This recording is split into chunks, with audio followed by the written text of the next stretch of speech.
বান্দাদের মধ্যে আল্লাহ পাক রব্বুল আলামিন ঈমানদারদেরকে যতটুকু মহব্বত করেন, কতটুকু মহব্বত দেখেন।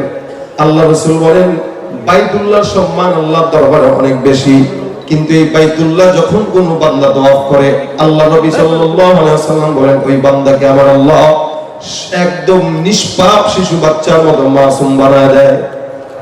বাইতুল্লাহ তওয়াফ করার কারণে আল্লাহ পাক বান্দারে ক্ষমা করে দেন।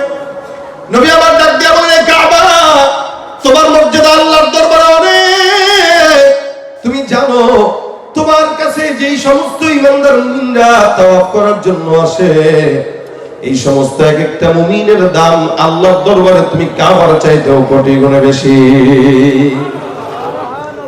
ঈমানদারের দাম আল্লাহর দরবারে বাইতুল্লাহর চাইতেও বেশি না কম? যারা বলেন অনেক বেশি, অনেক বেশি। একটা ঈমানদারকে আল্লাহ পাক নিজের কুদরতি হাত দিয়ে বানাইছেন, সুবহানাল্লাহ।